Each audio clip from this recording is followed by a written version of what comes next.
Welcome to the iNetrepreneur Radio Show. We are so honored to bring you your host, the ultimate celebritypreneur, connecting businesses and celebrities worldwide.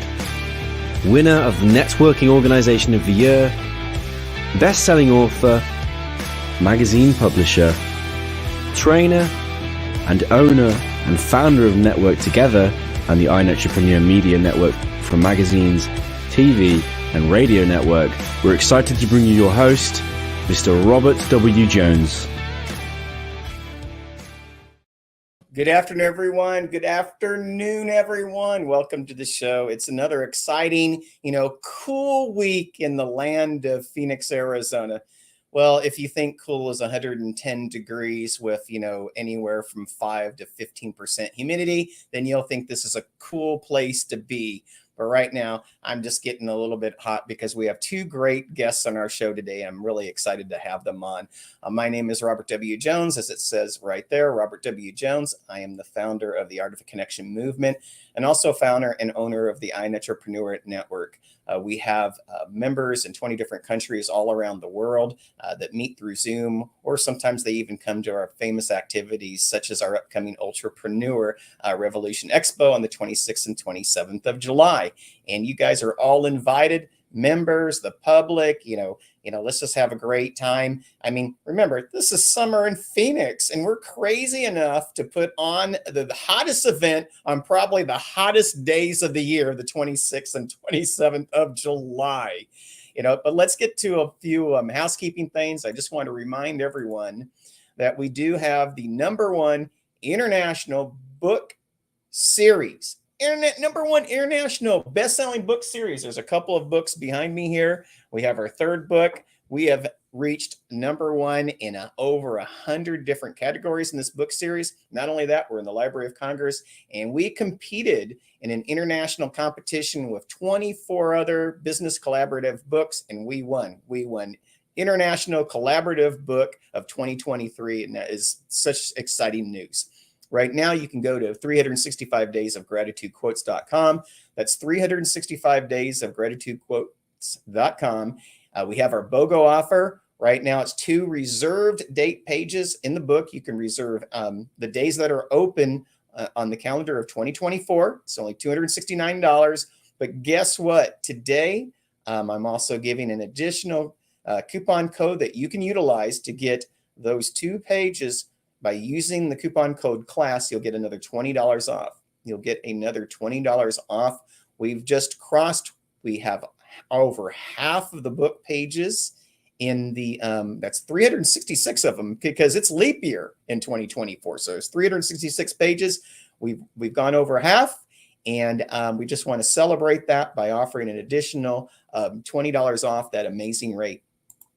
Please love us, like us, be there on Facebook with us. We're at facebook.com/iNetrepreneur Radio, and also at YouTube at youtube.com/iNetrepreneur Radio. And I always say, subscribe so it'll tell you when we're on, or bookmark us so you can find us if you lose us. Just bookmark us. Also, we have 2 magazines that we publish.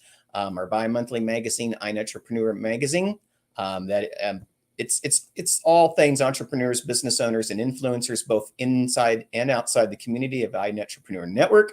And we have our monthly magazine called The Contemporary Women, which is published by our own iNetrepreneur Network publishing company, which publishes our magazines. So we're really excited about what we do there and highlighting our members and other business and friends.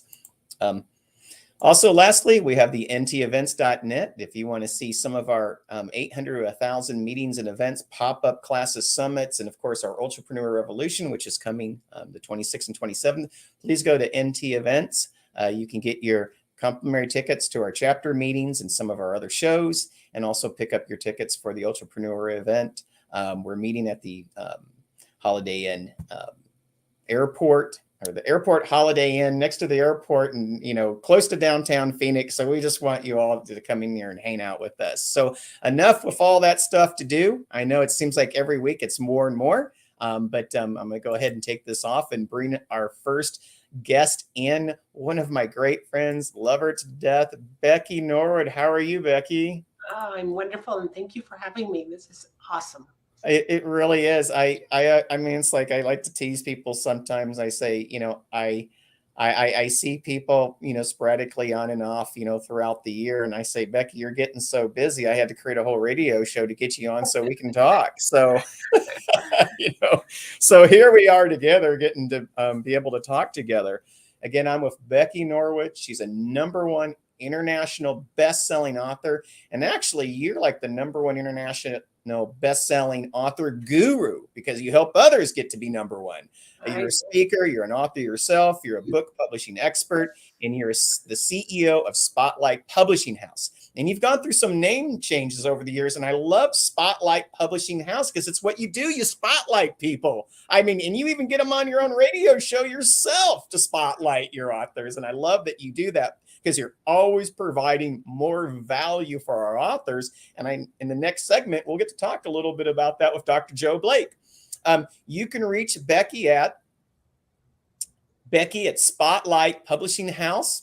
That's Becky at spotlightpublishinghouse.com, or call her at 623-810-1279. Again, 623-810-1279. And yes, people ask me, Robert, why do you read that so much? And it's because, you know what? There's a lot of bots. There's a lot of aggregators out there that transcribe this particular radio show. And I want to make sure that Becky is found, because if you work with Becky, you're going to find her to be a delight. So again, Becky, thank you so much for being on the show. It's my pleasure and blessing. Thank you, Robert.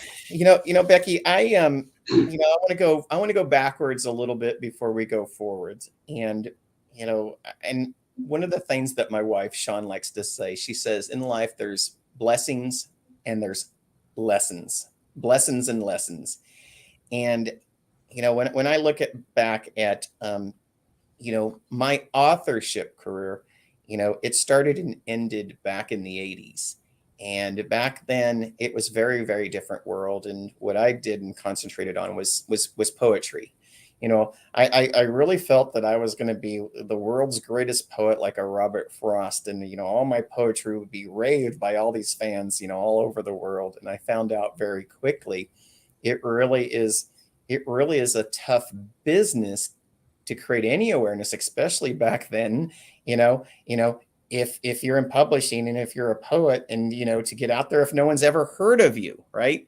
There is some, and one of the things is I fast forward, oh my goodness, I hate saying it, some 30 years later, it's still the same.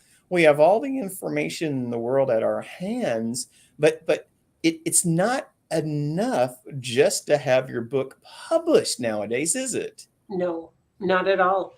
There's so much more that goes into actually bringing that book to the world and making it come to life. There's a tremendous amount that goes into it. And I always say it's like having a baby. It's usually at the minimum a 9-month process. Yeah. And when I wrote poetry back in the day, I would have to submit my poetry to what we would call publishing houses. And so they would go through a review process. And quite frankly, I never know what would turn up. I mean, it could be, you would think it'd be 2 or 3 weeks, but it could be, 8 or 9 months before you would get any feedback from what you wrote. And was I published a few times? Absolutely. And I was able to pay for it. But like with many things, as the years go by, these books haven't followed, and they're still not out there. And they were really before the time of technology. But what was really incredible was there wasn't as much competition. And I think that that's something that people don't really think about. There was no Amazon 30 years ago. There's a few places that you could go get your work published, and there was just a few people that were doing the offering. And so, yes, you can speak to this. Yes, this technology changed and made it easier, but just because it's made it easier doesn't mean that you're going to be found any more now than you were 30 years ago. Wouldn't you agree? Sometimes I think it's probably was easier then to get seen than it is now, because of how many books are being published every day. It is incredible. And yet we have the tool sets available to us in our crazy busy busy world, with all the technology, all the tool sets that we have available, we still have at our fingertips ways to really get our message out to the world. And a book is, if you're not going to do anything with your book after you publish, you might as well not even start that process, because your book is it's an opportunity to showcase your expertise. It's an opportunity it's really, though, your calling card, because you have to look at the big picture and what are you going to do with this book? How are you going to use this as a tool for business growth? How are you going to position yourself as an expert? And a book is just part of the process, but it's a vital part of the process. I would say this, and what I've learned, it is the most vital part of the process. Yes. And I say that with really deep meaning. Here's the thing: you can speak from stage, you can be found in Google search, you can have processes and automation, but the thing is you can't fake being published. You either are or you're not. And one of the things I tell my clients, I tell them, I said, yes, Google may be the number one search engine in the world, but Amazon is the number one search engine in the world for people who want to find credibility. Absolutely. And it's because they can go into the different niches and they can find, who has written, let's say, the book, or now books on mindset, who has written the book, or they books on personal development, who has written the book or books, and I say books for a reason, Totally. on financial wellness. And that's where a lot of the people find me. That's where a lot of people find the speakers. And if you're an author and you're producing one book per year, you are going to be left behind by those authors who also say, I'm going to be credibly relevant between each book because I'm going to write chapters, I'm going to write forwards, and I'm going to write, pages in other books, because all of a sudden, when someone's looking to qualify me, they may see 20 books up there as opposed to that one or two, books that's published with my name only on that.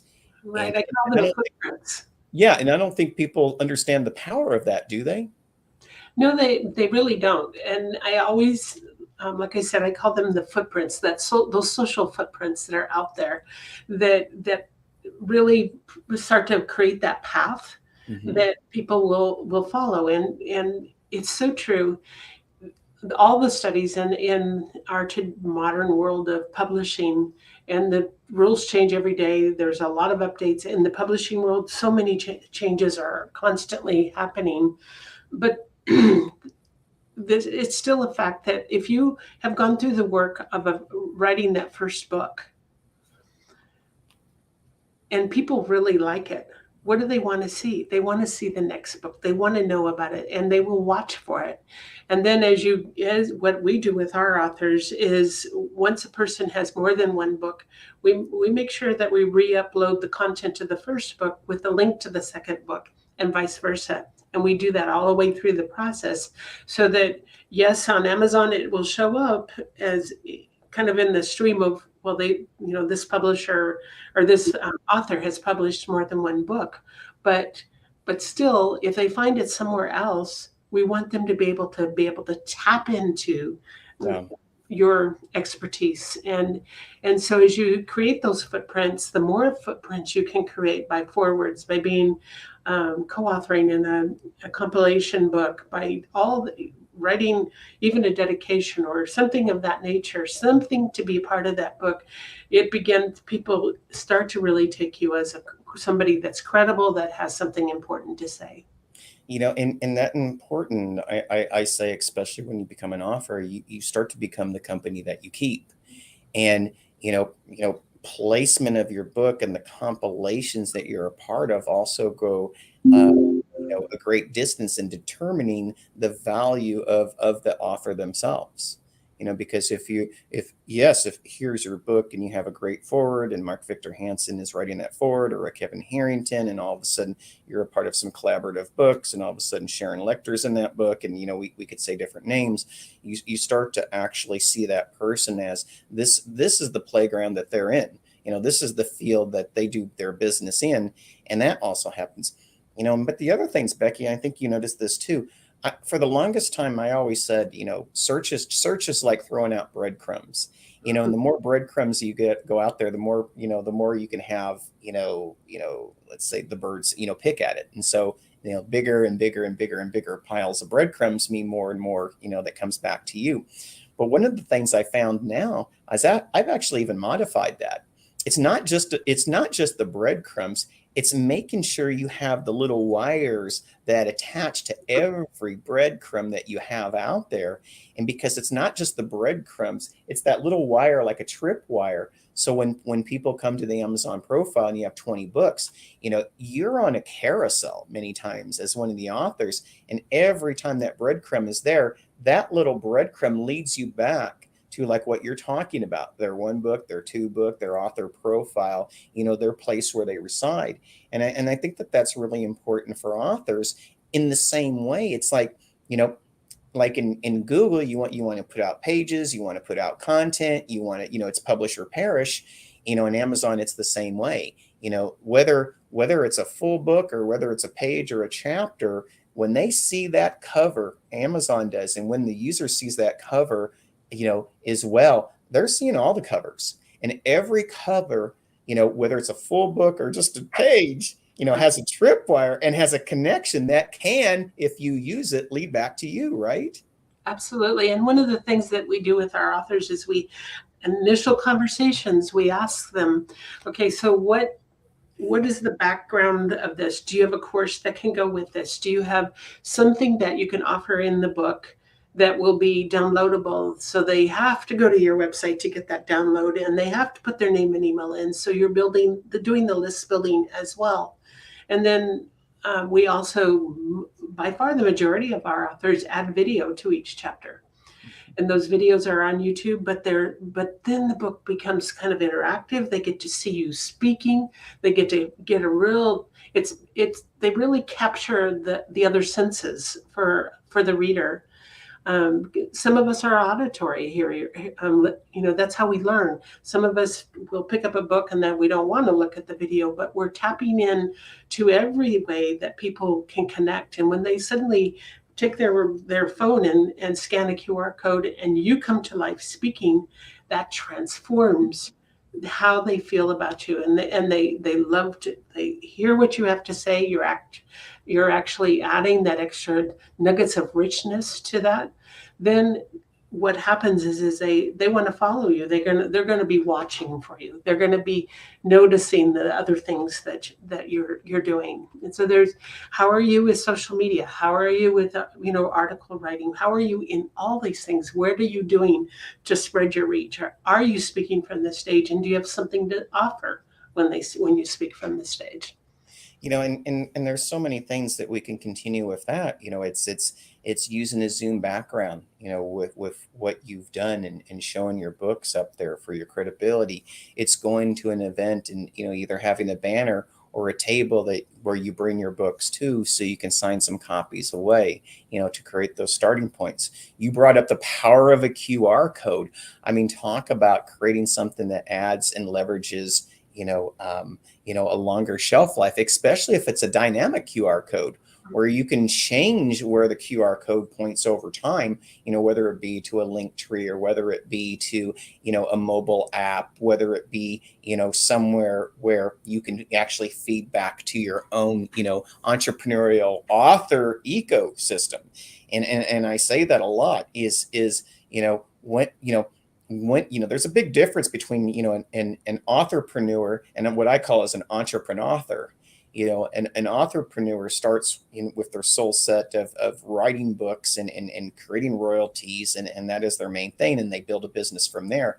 An entrepreneur, can you make money from books? But normally, if you're an accountant, you're writing books for more credibility, more exposure, more awareness, and to build your accounting business. If you're a landscaper, if you're an attorney, if you're a coach who helps people with being stuck or changing, I love the mindset or something like that.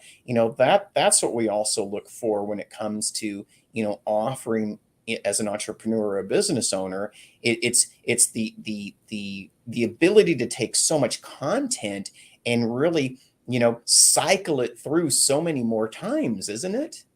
Yes, absolutely. And the benefits of being able to publish and to follow these steps is that when you do it correctly and you really take the time on the content that you're putting out in your book, you become so much more familiar with your own content for what you stand for and how you express it. Because when you have to sit and put those words on paper and really, really think your way through how you're going to reach the hearts of those that are going to pick up that book, it totally dramatically changes how you show up as a person, what you stand for, and your ability to articulate exactly what that is, and how you teach and how you lead. And it's really interesting to me because sometimes, people even take sabbaticals, and, and it's really funny because I'd talked to, I mean, Becky, you're going to love this. I was talking to an author, and it was just, and here's the crazy thing. And they were ready to come back. They said, I've taken my time off, I've traipsed around Ecuador, I've done all these things, and now I'm ready to be back in business. And, the book, she said, provided the best refresher course ever, her own book. And she's like, my goodness, I have all these thoughts and ideas. I got to go back and read my own book, And she said after she did that, she was like, wow, I knew something at one time. It was really good to get a refresher of the content that I previously wrote, because now I can produce, the content and the promotion and awareness to start getting my tribe built up again. And that is the craziest thing about books, isn't it? Sometimes we're not always walking our talk. Life happens and things come along. I had an author that just signed with me, and it was an interesting conversation because his book is all about everyday changes and things that we need to do in our life. And he had something that really hit him hard, and so financially he was beginning to struggle.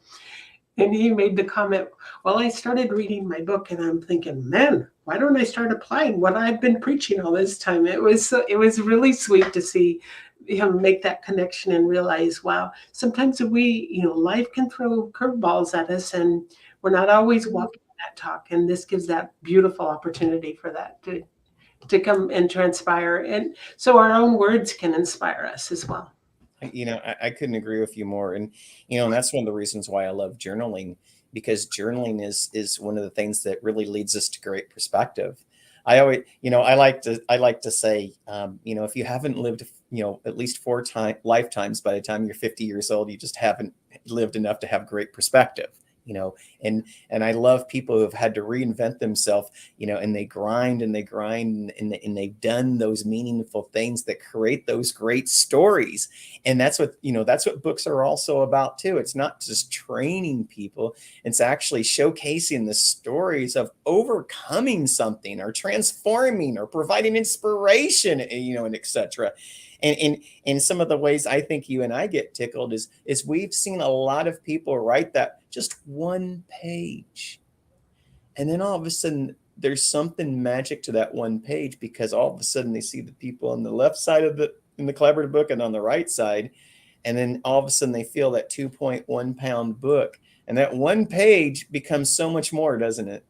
It does. And it's funny because I've talked to people that have said, well, so many people are writing books, and wow, how can we stand out as different? And man, there's a lot of emotions for authors when they're bringing their books to the world. Yeah. And I say, but we're still rare birds, no matter how many people are publishing and getting their books out to the world.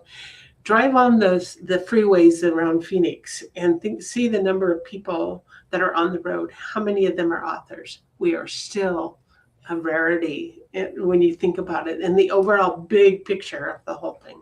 And I love that you brought that up, because Amazon produces some 4,400 books every day. Amazon is actually the largest producer of businesses, on earth.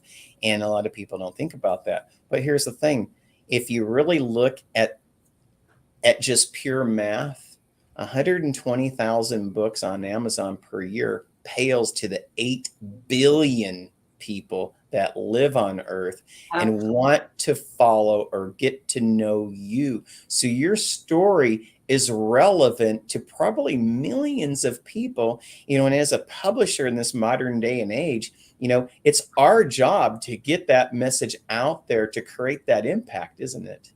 Very much it is. It is important. And that's why you look at all the whole rounded out pictures. One of the things we started doing was doing a 10 by 10. And I learned that many, many years ago from Mike Koenigs, his whole motto was you everywhere now. What was fascinating about that, it's 10 frequently asked questions about what you teach and what you stand for. And then 10 questions that should be asked. So it should ask questions and the answers to that. And we create those actually as marketing pieces they're evergreen because they can be used over and over again in different ways on different platforms and continue to use. And what that does is it totally refines their message as they come out to the world. And what's really great about that is, a lot of people don't understand we live in a very much a soundbite world, and by disciplining yourself into this framework, it actually helps you evolve into this soundbite world.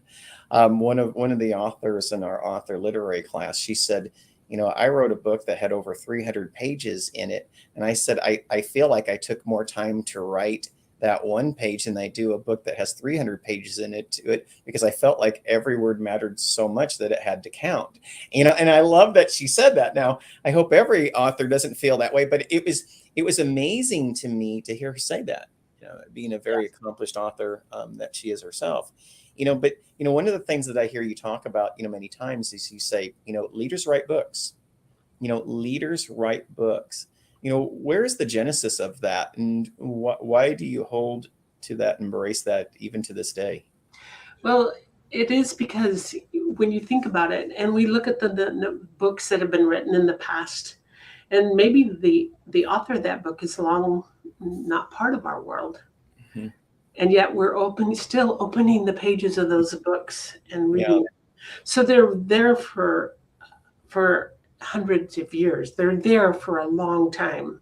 And yet, if in today's world, with all that we have at our disposal, we're able to stand out as different. We're able to impart really important messages out to the world in a way that isn't really available to just anybody if they don't understand the power of being published. The power of getting their message out to the world. And, it doesn't have to be a 300-page book. It doesn't have to be that. It can be a shorter book and then a compilation or a continuation of other books with a step-by-step process. So, there's, and, the beauty of the way we work with our authors is we teach our authors how to get endorsements for their book from people that are also leaders in the same field. So they're breaking through their own barriers of why would that person give me an endorsement? I've seen some of my authors get endorsements from Jack Canfield and from other top coaches and leaders.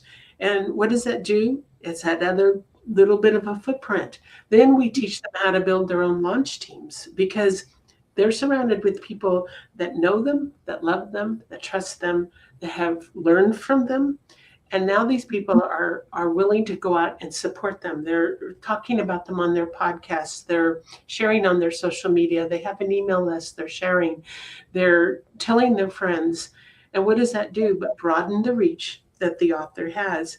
But it is because you would be amazed at the support that people are willing to give another person.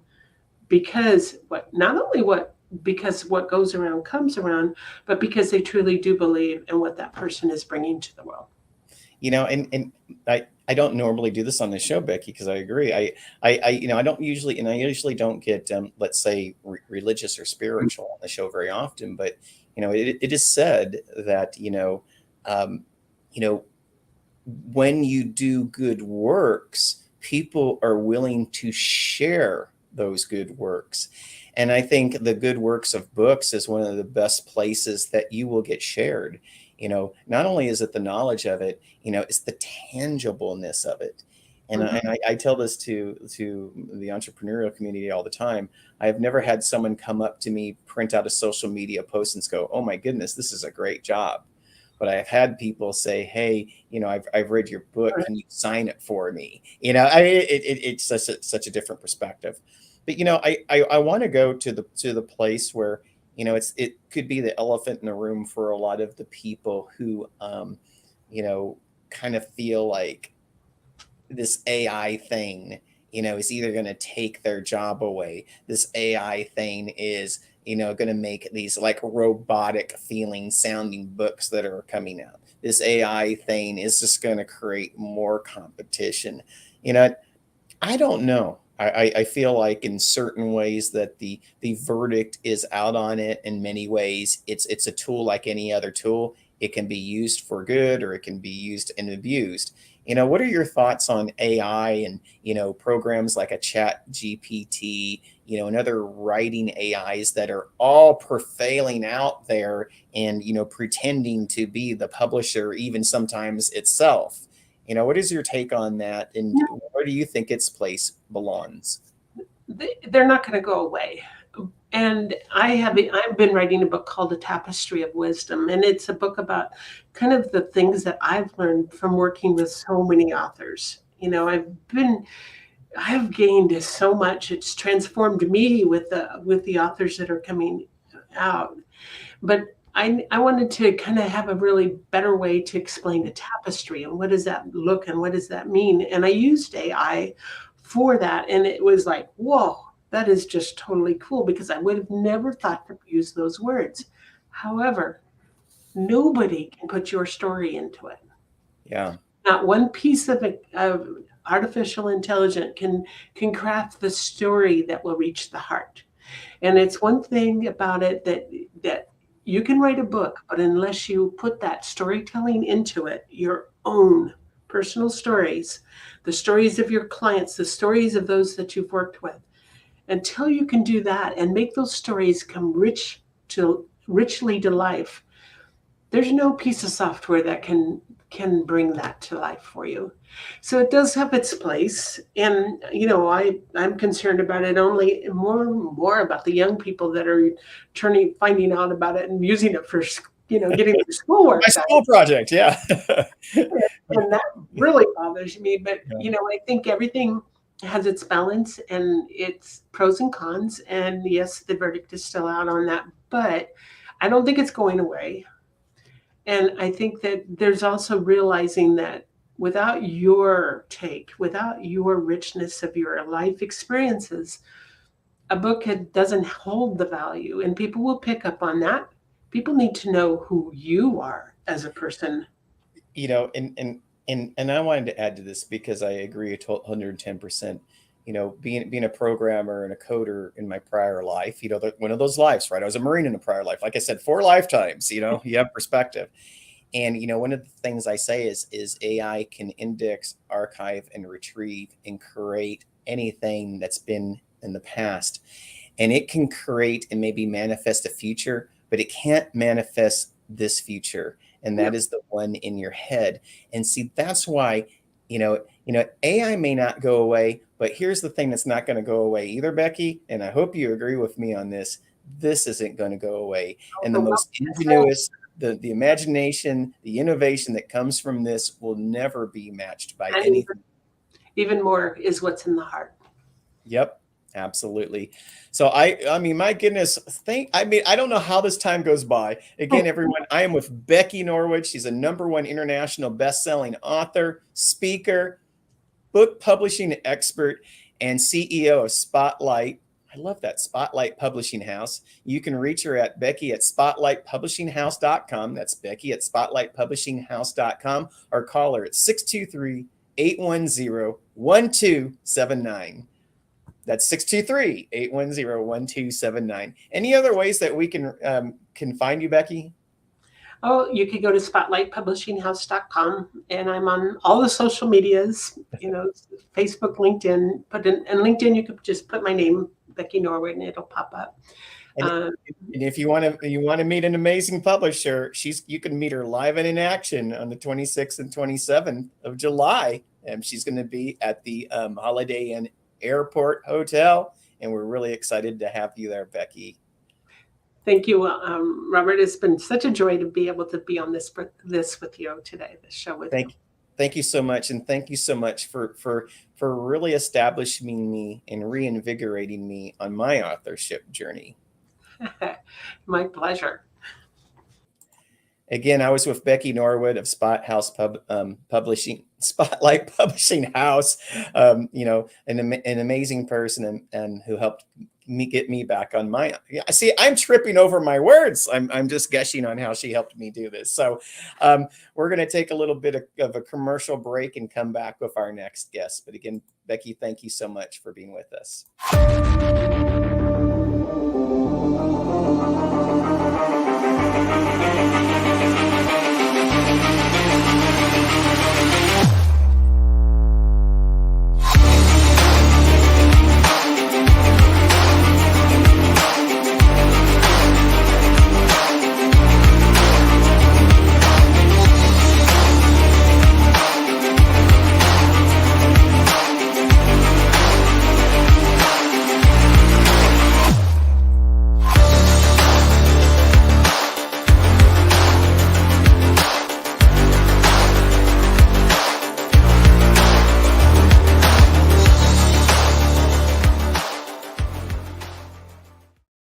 Wow. Again, what a wonderful interview with Becky Norwood. I appreciate her every time she comes on the show. She is so knowledgeable. She is so passionate, and she, just has the will to help her authors succeed at every level.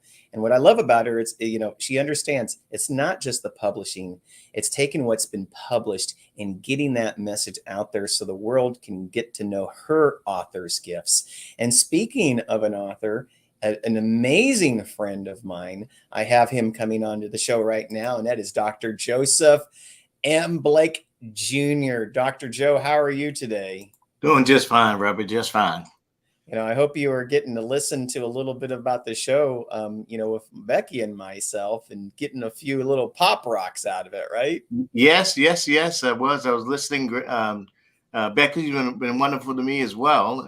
As I stated earlier, she's my publisher.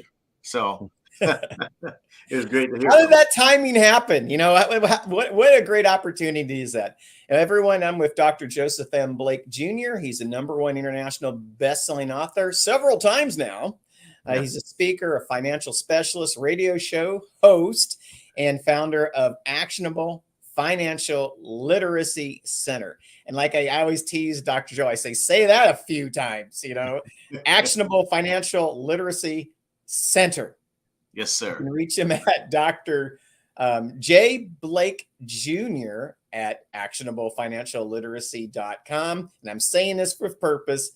It's actionablefinancialliteracy.com, or you can just call him at 623-748-7689. That's 623-748-7689. Dr. Joe, it's a pleasure to have you on the show today. Welcome. Yes. I'm glad to be here as well.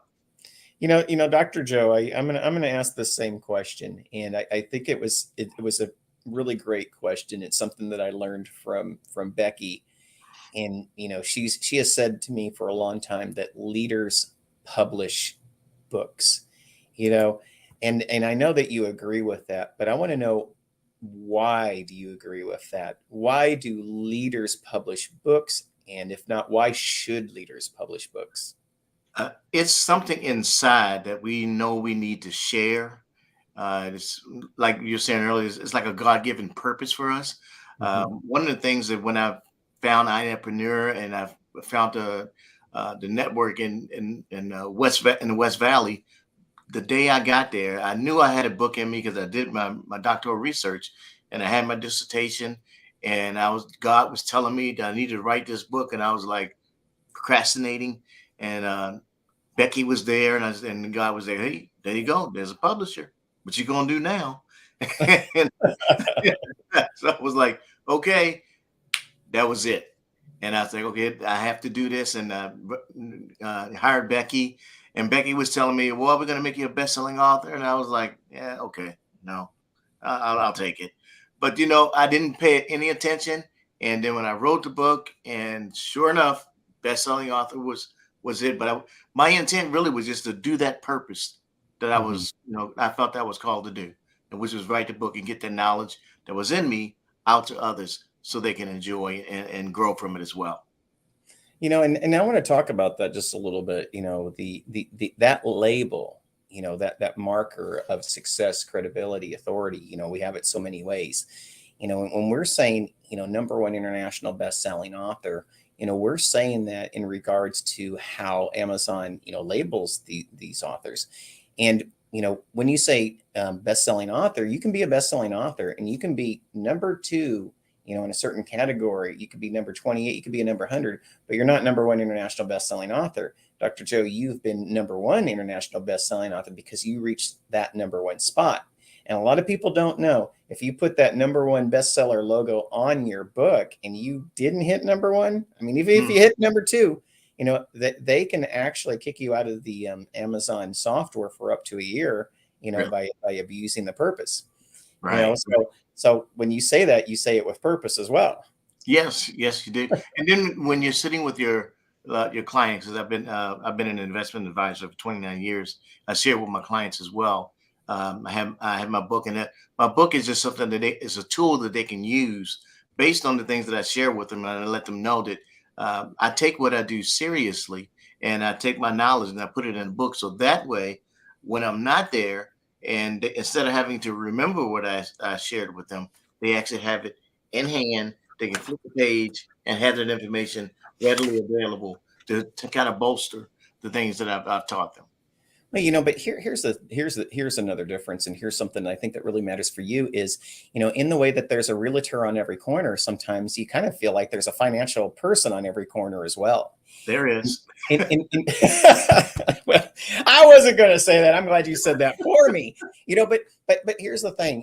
When you publish a book and you publish it on financial literacy, and you go in the office and you see that you've done that, and you're coming out with another book, and you've been in collaborative books.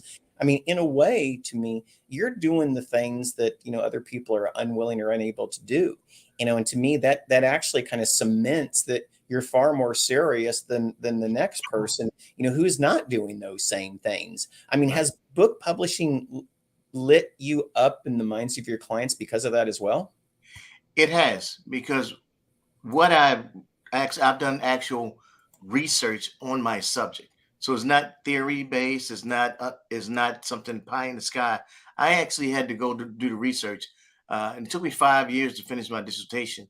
And so when I did research, I went to 3 different locations, and I stayed at those locations for 2 to 3 months. And I had to get to understand each location, the people at that location. What I did was what was called a phenomenological case study, and it was qualitative as well. So I was there learning. I went to an Anglo church, African American church, and a Latino church, and I learned what was being taught at those churches based on from a financial standpoint. And when financial literacy, that is it's plastered all over, but there's meaning behind that. And the definition of financial literacy comes from Chris Argyros. He's a Harvard University professor, and he actually was a father of organizational learning. Now, actionable knowledge comes from him. His definition defines it as being able to take the knowledge that you learn and recreate it outside of where you learned it from. So financial literacy, you gain access to economic information. Then once you gain that access to the economic information, you're able to recreate it outside of where you learn. So, and what I love about this from the academic standpoint and really from the heart and the mind standpoint is, you're really stripping away a lot of what we perceive as the demographics, and you're really getting into the psychographics of the desires and the wants and the abilities of each and every community. And quite frankly, the individual, may have their own drives, their own purposes, their own desires, etc. It's marketers that seem to have this outside look at it. And so and what happens then is that's where you get the establishment of norms. That's where you get the biases. That's where you get the prejudices. Yeah. That you get these preconceived notions. But quite frankly, as a financial advisor, you're able to break through these barriers and actually come to them in the language that they need to learn from and be at the pace that they're at. Correct? That is correct. Because most financial results, what they do is they test an individual and find out what knowledge they have. My research was more inductive. I wanted to know what they knew and Yeah. what they didn't know. And then from that, I was able to comprise a decision model and a behavior model. Because what the basic foundation was, people know what they wanted to do, but they weren't acting upon it. So there were some actions that need to be adjusted. And that's why I have a behavior model and a decision model to help believers and others actually take action on their financial situation and make it better for them. Yeah, and it reminds me, you know my mom, Dr. Krieger, Dr. Jenny Jones, the net mom. One of the things I always said that I love that she said that I learned from her. She says, knowledge uncovers passions. If you don't have knowledge of it, you can never develop the passion. And I think that that's what you do. You help get into people's minds in such a way, and you create a framework for them to start to believe that they can, as well, with the knowledge that you give them, be passionate about something that generations in their family may not have had any passion of it before. But it didn't mean that they wouldn't have been passionate. They just didn't have the knowledge, right? Exactly. And, I wrote an article in, I think it was last month's magazine, about wisdom and wealth. Yeah. And those two words are kind of used together. And sometimes they think that you need wealth in order to have wisdom. But in the book, in the greatest book, bestseller in the world, which is Basic Instructions Before Leaving Earth, Bible. But anyway, in that book, there's this guy named Solomon, and he asked for wisdom. He didn't ask for wealth. He asked for wisdom. And because he asked for wisdom, he was still given wealth. You can have wealth with no wisdom. And we've seen some like movie stars, athletes get all that money, and the next thing you know, broke. But when you have wisdom, you know exactly why you got the funds, what you need it for, and what to do with it. So wisdom is a principal thing that helps. And that's what financial literacy is about, making sure you understand why you got it, what you have it for, and what to do with it, so you won't run out. And what's really great is, like, when Becky, I was so excited, putting down deposit, going to be doing this book, it's going to be this Art of Connection book, 365 days of networking quotes, and it's just going to take over the world and stuff like that. But the little known secret that she knows and that it really kind of started with the same premise. And when I was, I had my office. I had people that were at Regis. I had to let go of my office because they kept doing COVID cleanse and stuff like that. And one day, Troy comes across my office, and he's one of my two sons. He's the older son, and he looks at me. He said, "Dad, you old people have it all wrong," and I'm looking up in my home office. And I'm like, what is this kid saying? You old people have it all around. I said, well, what do you mean, Troy? He's like, well, when you old people talk about legacy, you always talk about stuff. He's like, shouldn't you talk about knowledge? Right. And I stopped me, Dr. Joe. And I thought, okay, I got to listen to him now. Can't get him to get his clothing down to the washer. Can't get him to always get that plate into the dishwasher. But here he is saying something. He's like, yeah. Same thing about wisdom. He says, what the thing is, he said, you old people have it all wrong in legacy because you always talk about stuff. He's like, they can always take away your stuff, but they can't take away your knowledge. And if you have knowledge, you can always get back your stuff. You can always get back your legacy. Right. I love that. Yeah. And it's funny you say that, because this is my first book, but I do have my second book lined up. It's going to come out in January of 2024. Becky is publishing my second book as well. That one is going to be entitled, like, this one is Building Financial Literacy, because you got to get the literacy side of it. Yeah. But the next one is Joseph Building Financial Legacy, because you're right. You want to create the legacy for your family and that understanding. And I don't want to spoil that, but you're right about it, because I have 4 adult kids, and I love them dearly. I have 4 adult kids, and I got 8 grandkids, and all 4 of my kids have master's degrees. Yeah. So they seen dad with a PhD, so they're trying to chase me down. But that legacy is what I want to leave, to understand that knowledge is power, and you want to take that knowledge, not just sit on it, but use it. Yeah. Yeah. And what a beautiful way to use it. And what a beautiful way of invigorating this change, because, you really are the facilitator of change in the dynamic that had come before you. And if you utilizing that knowledge and you're passing it on to change the relationship that they have with wealth, the relationship that they have with knowledge, the relationship they have within society. And so you have done all these things yourself. And so that, in addition to, I see Becky doing a third book, because that third book, needs to be talking about how do we change the dynamic, of our past to create the best future that we can possibly have. True. It is a 3-book series, but I have just the first 2. The third one to come, because I know God had put 3 books in me, but the first 2 here, the third one, that'll come up. But you actually gave me the title to the second one, so that's okay. Well, thank you. I appreciate that. Hey, I'm here for a little bit of worth, right? Dr. Joe. One of the things that and a part of that knowledge is I like to say it's not just knowledge, it's not just stuff, but it's knowledge and stuff. And one of the things that you do really is you help with both. Helping them, with their knowledge and helping them keep that stuff. So all of a sudden, it's not, passing down a generational empty pocket. It's actually passing down a generational starter kit. And I think that that's very, very important. What is passing on wealth and the knowledge that goes with it? What is the influence that comes from that on future generations that you see? They take it even a step further. Because I look at my kids, and like my mom, she actually never finished high school, but she made me and my sister, and we both have advanced degrees. My kids, I mean, they are so much further ahead of me than at their age than I was, and it's just amazing to see. Um, my oldest boy, he has a master's. He had his house.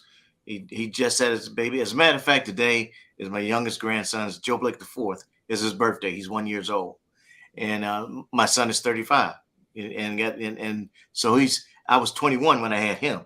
Yeah. He's 35, so he's taking a step further. He's already solidified and it's set up.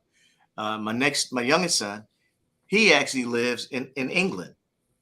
So he's in England. He has his master's in information technology. He works for the Air Force, and he's digital forensics. So he's doing this thing. Then my youngest daughter, she's a company commander in the Army. She's single right now. She's got a boyfriend, but she has a house, has a car. And they're all my clients. My oldest daughter, same thing. She graduated from ASU because I have a blended family. She teaches at ASU. My son teaches at the University of Maryland. So that second gen, my kids, they are at the point where they're able to take all the knowledge and wisdom that I gave them and even do further. So by the time they get to where I'm at, I turned 57 this year. By the time they better be taking care of you by the time they get to where you're at, right? That's why you're doing it. Yeah, right. I mean, and they do now. When my birthday comes around, they wanted to get something for grandpa.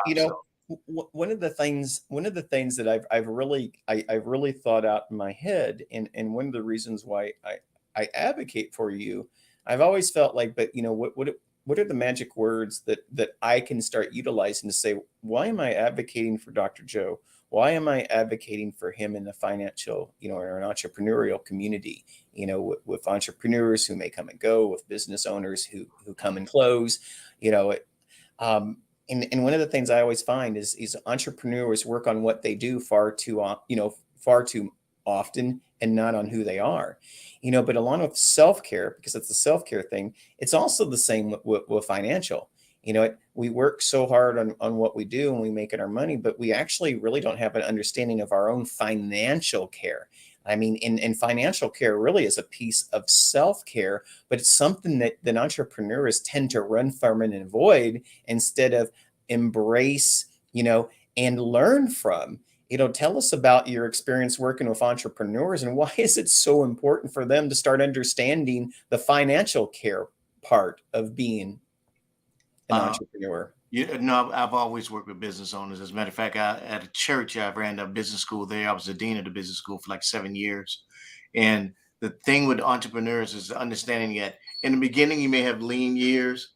You have lean years. And then when the money starts to flow, Mhm.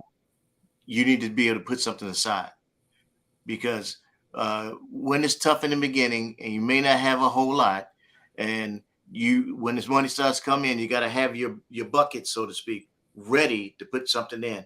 And if you don't know where to put it in when it starts to flow, then that's where you find yourself falling short, because you'll start blowing it at that point. If you don't have a plan, you don't have a thought put in place, that's where it happens. And so those folks that are business owners, I let them know you got to have that thought process already worked out. So when it comes in, you know where to do, where to go with it, and what to do with it. And not only for you as the entrepreneur, but your employees that you bring on board too. That way, you're doing it. You're taking care of the people that are coming on board, and you have happy employees, happy business, and then your organization will thrive as well. Yeah. So, not You know, just you, the individual you know, organization. last question before, because I also want you to promote your event that's coming up as well. But Yeah. I'm going to tie back in, Becky, because I talk about this with Brent Kessler. I talk about this with Randy Tate. You and I have talked about publishing, but they don't make, just like they don't make all financial people equal. Just like all books are not equal, all publishers aren't equal as well. What makes Becky such a great publisher for you? She's soft spoken, um, to the point. She lets you know right up. Okay, Joe, you need to break this down a little bit more. Okay, I thought it was broken down. No, you need to do it some more. She's straight to the point. Uh, and she's to a word. She said, okay, we're going to make you a best-selling author. I'm like, okay, yeah, okay. And she did it. And so she says she's going to do something, and she does it. And I like the professionalism, on point with technology as well.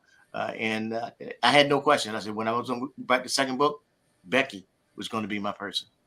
Yep. I couldn't agree more. I mean, that first book, I say the United States Marine Corps was the hardest thing I ever did in my entire life until I did that first collaborative book. And if it wasn't Becky, walking me side by side with me through that entire process, I would have never made it through. So, not only is she's a publisher, she's definitely what I would call a heart set coach, because she helped give me the heart to finish that darn thing, and I appreciate her, every bit with that. Before we go, tell us about your upcoming event happening September 16th. September 16th, I'm having a Actionable Financial Literacy and Cash Flow Principles seminar. September 16th is going to be at the State Bridge Suites at the Glendale Sports District from 12 p.m. to 2 p.m. I'm going to teach more concepts from my book, Financial Literacy, and then also play the game Cash Flow. I like Cash Flow because it has finance, accounting, and investing wrapped all into one game. You're going to have fun and learn some things that'll help you put some actionable principles in your life and your finances to help you grow personally, professionally, and have fun at the same time. Have fun. Give us that information again, just one more time, to make sure. September 16th from 12 p.m. to 2 p.m. And that's the State Bridge Suites, and that's going to at the Glendale Sports District, and that's 9340 West Cabello Drive. So that's a Saturday, and you can go to the Dr. Joseph Blake Jr. The Facebook page and get more information there. You go to my website as well to get information there and register for the event. Seating is limited, so get there and sign up quick, fast, and in a hurry. All right. Well, again, everyone, I am with Dr. Joseph M. Blake Jr. He's a #1 international best-selling author. And that's more than once, everyone. He's been number one multiple times at this point. He's a speaker, financial specialist, radio show host, event planner now. Man, look at this, in September, and founder of Actionable Financial Literacy Center. You can reach him at Dr. J. Blake Jr. That's JR at actionablefinancialliteracy.com, or call him at 623-748-7689. Dr. Joe, it's my pleasure to have you on the show today. It's always good to see you, and I appreciate what you're doing for everyone. Thank you, Robert. Thank you as well. Wow, what a great show. Two of my, if you don't know Phoenix, you're not going to know what I'm talking about, but two of my favorite West Valley peeps that we have in the iNetrepreneur Network, the Art of Connection community, Spotlight, Actionable. We have it all there. Again, my name is Robert Jones. I'm a host of this wonderful show. We meet every Thursday, but probably not the week that we have the Ultrapreneur event, because I'm going to be busy with that. But we meet every week from 2:30 to 3:30. You have places to go and things to do, but you took your time to do it with us, and I want to say thank you for it. Have a great weekend, everyone. I appreciate you. You've been watching the iNetrepreneur Show, a production of the iNetrepreneur Radio Network, with host Robert W. Jones. Join Robert each week as he visits with new and exciting guests who inspire, teach, and mentor entrepreneurs worldwide. Follow Robert each Thursday at 1:30 p.m. Pacific, 4:30 p.m. Eastern, and 8:30 p.m. Greenwich Mean Time.